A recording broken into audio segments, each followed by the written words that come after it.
లాంబరధరం విష్ణుం శశివర్ణం చతుర్భుజం ప్రసన్నవదనం ధ్యాయేత్ సర్వవిఘ్నోపశాంతయే. బ్రహ్మ విద్య నాశనరహితమగు పరవిద్య, అందుకే తత్ప్రతిపాదకమగు ఆగ్నేయ పురాణము పరము. సర్వదేవతలకు సుఖమును కలిగించు ఋగ్వేదాధికం అపరబ్రహ్మ.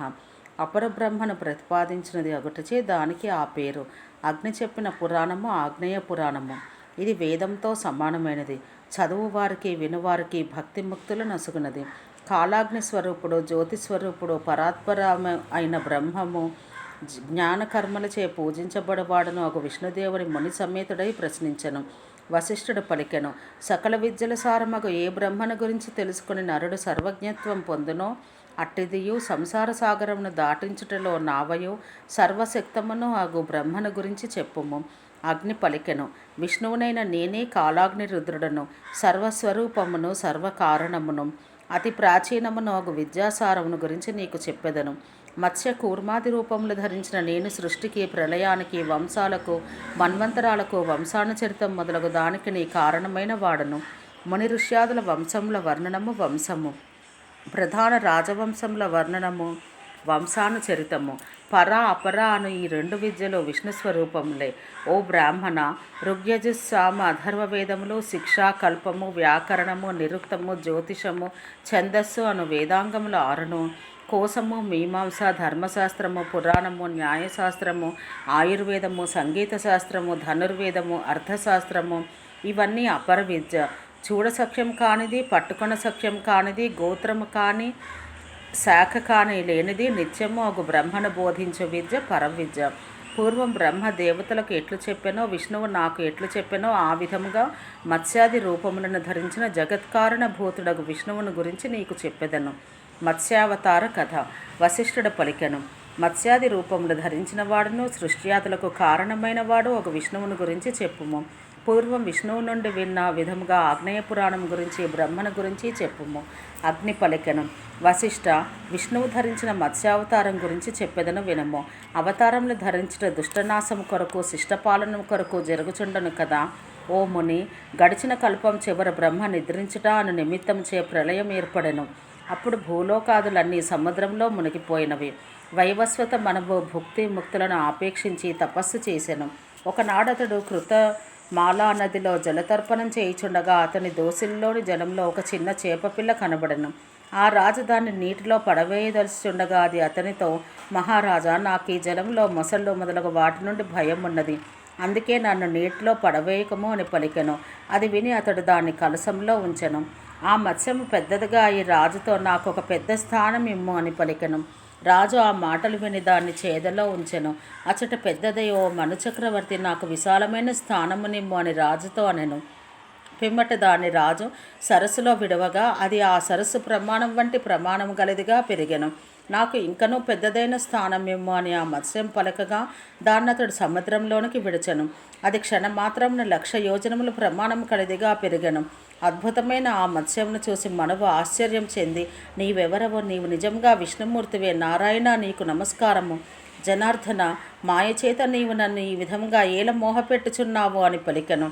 మనవు ఈ విధంగా పలకగా ఆ మత్స్యము, ఈ జగత్తును నిలుపుటకు, దుష్టులను నశింపచేయుటకు అవతరించినాను అని ప్రజలను పాలించుటయందో ఆసక్తి గల అతనితో అనెను. ఇంకను ఆ మత్స్యం 7వ దినంన సముద్రం ఈ జగత్తును ముంచివేయును. అప్పుడు నీ దగ్గరకు వచ్చిన నావలో బీజములు మొదలగు వాటిని ఉంచుకొని సప్తర్షి సమేతుడవై బ్రహ్మ నిద్రించు రాత్రి అంతయు సంచరించగలవు. నేను నీ దగ్గరకు వచ్చినప్పుడు ఆ నావను పెద్ద సర్పంతో నా కొమ్మునకు కట్టివేయము అని పలికి మత్స్యం అంతర్ధానం చెందెను. మనవు ఆ కాలమునకై నిరీక్షించుచుండెను. సముద్రము గట్టు దాటి పొంగగా రాజు అప్పుడు నావను ఎక్కెను.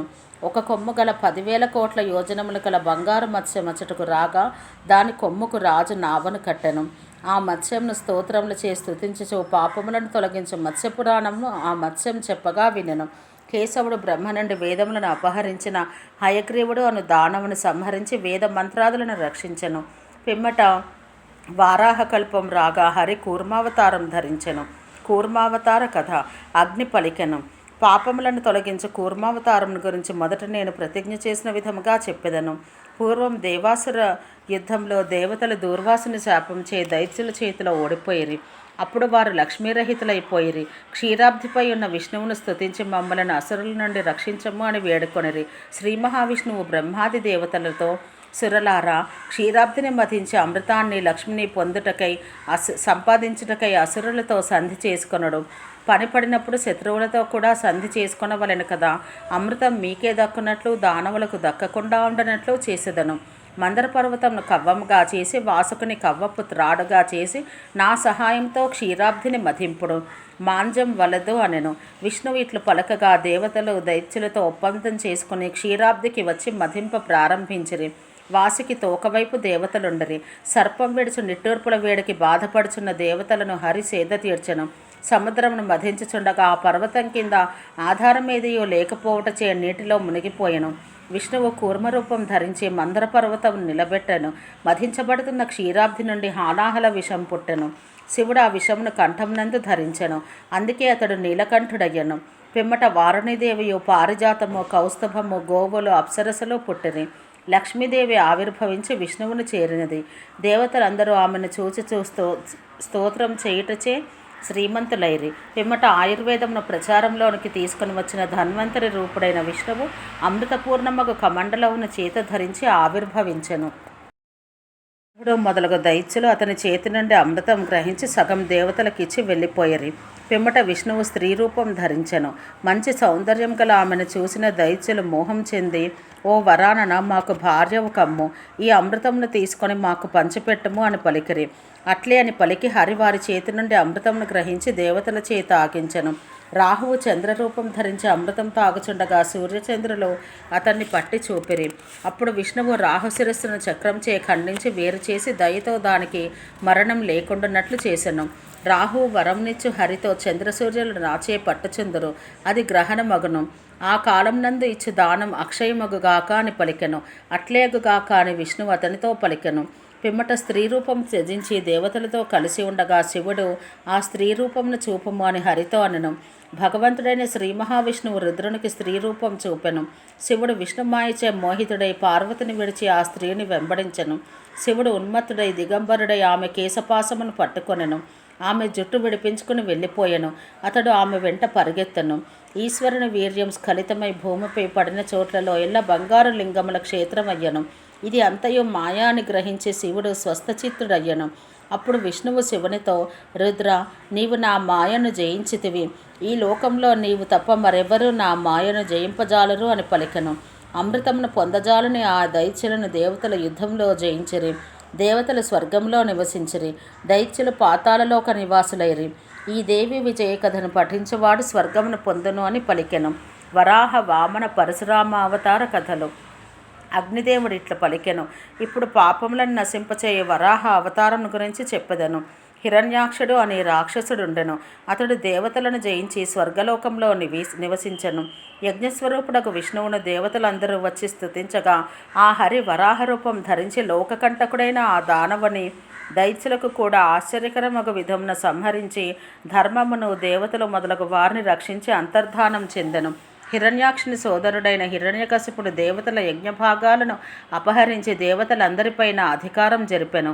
విష్ణువు దేవతా సమేతుడై నరసింహరూపం దాల్చి ఆ హిరణ్యకశిపుని సంహరించెను.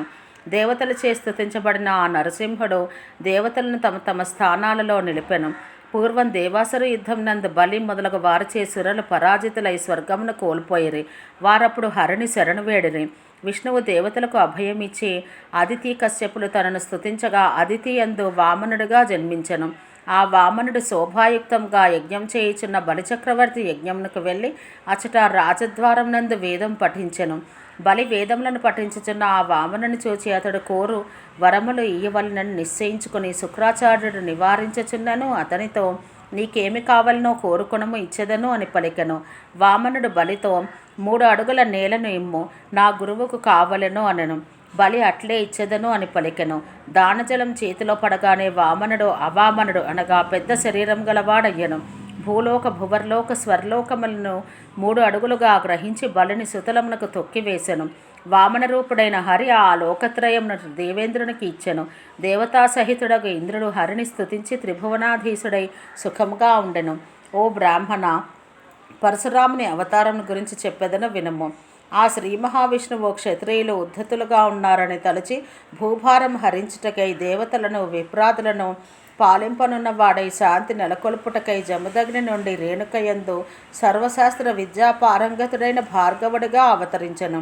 కార్తవీర్యుడు అను రాజు దత్తాత్రేయుని అనుగ్రహంచే 1000 బాహువులు కలవాడుగాను సకల భూమండలమునకు రాజుగాను అయ్యను.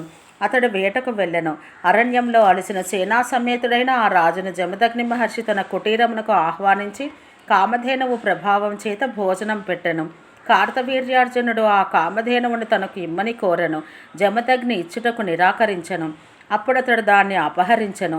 పిదప పరశురాముడు యుద్ధంలో పరశువు చేతని శిరస్సు ఖండించి ధేనువుతో ఆశ్రమానికి తిరిగి వెళ్ళెను. పరశురాముడు వనమునకు వెళ్ళి ఉండగా కార్తవీర్యుని పుత్రులు పూర్వవైరం వలన జమదగ్నిని చంపిరి. అంత తిరిగి వచ్చిన ప్రభావశాలియగు పరశురాముడు చంపబడిన తండ్రిని చూసి తండ్రిని ఆ విధంగా చంపుటచే కోపించి 21 పర్యాయముల పృథివిని క్షత్రియులు లేనిదానిగా చేసి కురుక్షేత్రమందు 5 కుండలములను చేసి వాటితో పితృదేవతలను తృప్తిపరిచి భూమినంతను కశ్యపునికి దానము చేసి మహేంద్ర పర్వతంపై నివసించెను. కూర్మ వరాహ నరసింహ పరశురామ అవతార గాథలు విన్న మానవుడు స్వర్గమునకు వెళ్ళును. రామాయణ కథ బాలకాండము. అగ్ని పలికెను. దేన్ని పఠించినచో భుక్తియు ముక్తియు లభించును. అటు రామాయణము నారదుడు వాల్మీకి చెప్పిన విధముగా చెప్పెదను. నారదుడు పలికెను.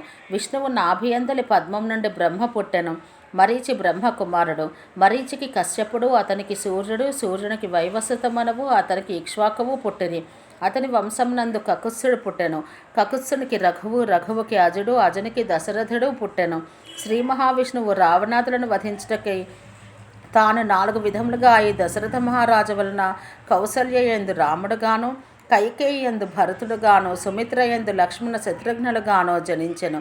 ఋష్యశృంగుని సహాయం చే యజ్ఞం నందు లభించిన పాయసంను కౌసల్యాదులకు ఇయ్యగా వారు దాన్ని భుజింపగా రామాదులు జన్మించిరి. విశ్వామిత్రుడు కోరగా దశరథుడు యజ్ఞ విఘ్నాలు తొలగించుటకై లక్ష్మణ సమేతుడైన రాముని విశ్వామిత్రునితో పంపెను. తాటకను సంహరించిన రాముడు విశ్వామిత్రుని నుండి అస్త్రశస్త్రాలు పొందెను. మానవాస్త్రం చే మారీచుని మూర్ఛితుని చేసి దూరముగా పడవేశను. బలవంతుడైన ఆ రాముడు యజ్ఞమును పాడు చేయించిన సుబాహుని సేనాసహితముగా సంహరించెను. సిద్ధాశ్రమమునందు నివసించిన వాడై విశ్వామిత్రాదులతో కలిసి లక్ష్మణ సమేతుడై జనకుని యజ్ఞమును ధనుసును చూచుటకై వెళ్ళెను. ఓం శాంతి శాంతి శాంతి.